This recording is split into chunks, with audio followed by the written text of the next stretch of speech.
Bismillahirrahmanirrahim. Assalamualaikum warahmatullahi wabarakatuh. Perkenalkan, nama saya Murniati dengan NIM 1931041057, kelas PJKRC 2019. Baik, di sini saya akan menjelaskan materi saya tentang rehabilitas.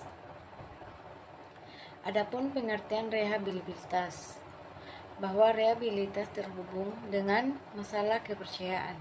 Maka pengertian rehabilitas tes berhubungan dengan masalah ketetapan hasil tes atau seandainya hasilnya berubah-ubah. Perubahan yang terjadi dapat dikatakan tidak berarti. Sehubungan dengan reliabilitas ini, Scarfia B. Anderson dan kawan-kawan menyatakan bahwa persyaratan bagi tes yaitu validitas dan reliabilitas ini penting. Dalam hal ini, validitas lebih penting dan reliabilitas ini perlu karena menyokong terbentuknya validitas. Sebuah tes mungkin reliable tetap tidak valid. Sebaliknya, sebuah tes yang valid biasanya reliable. Secara garis besar, dapat dikelompokkan dalam 3 hal. Hal yang perlu berhubungan dengan tes itu sendiri, yaitu panjang tes dan kualitas butir-butir soal. Dalam menghitung besarnya reliabilitas berhubungan dengan penambahan banyaknya butir soal dalam tes ini, ada sebuah rumus yang diberikan oleh Spearman dan Brown sehingga dikenal dengan rumus Spearman-Brown. Hal yang berhubungan dengan tercoba tes yang dicoba kepada bukan kelompok terpilih akan menunjukkan reliabilitas yang lebih besar daripada yang dicoba pada kelompok tertentu yang diambil secara dipilih.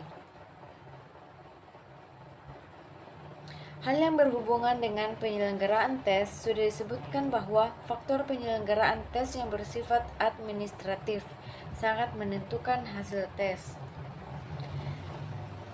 Secara mencari besaran reliabilitas, sekali lagi reliabilitas adalah ketetapan suatu tes apabila dites kepada subjek yang sama. Untuk mengetahui ketetapan ini, pada dasarnya dilihat kesejajaran hasil. Seperti halnya beberapa teknik juga menggunakan rumus korelasi produk momen untuk mengetahui validitas kesejajaran hasil reliabilitas tes.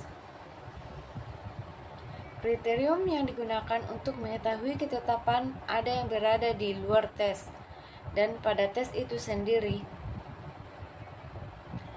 Adapun metode bentuk paralel.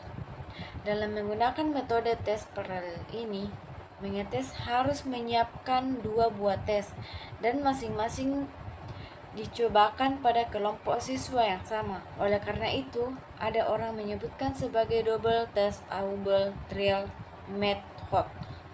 Penggunaan metode ini baik karena siswa dihadapkan kepada 2 macam tes sehingga tidak ada faktor-faktor. Masih ingat soalnya yang dalam evaluasi disebut ada projective effect dan carrying over effect. Artinya ada faktor yang dibawa oleh pengikut tes karena sudah mengerjakan soal tersebut. Metode tes ulang. Metode tes ulang dilakukan orang untuk menghindari penyusunan 2 seri tes.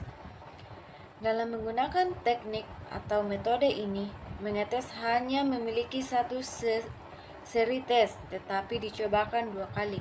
Oleh karena tesnya hanya 1 dan dicoba 2 kali, maka metode ini dapat disebut dengan single test double trial method. Kemudian hasil dari kedua tes ini tersebut dihitung korelasinya.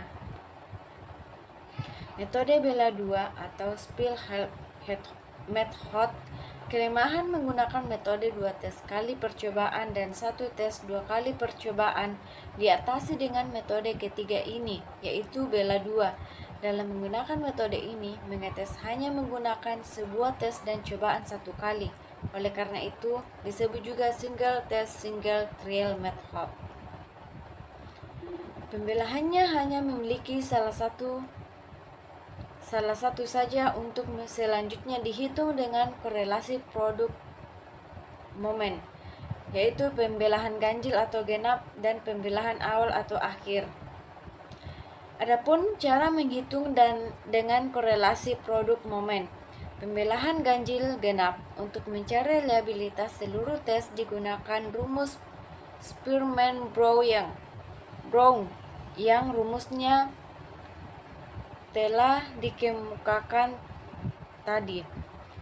Pembelahan awal akhir. Selain menggunakan rumus korelasi produk momen, dua orang ahli mengajukan rumus lain.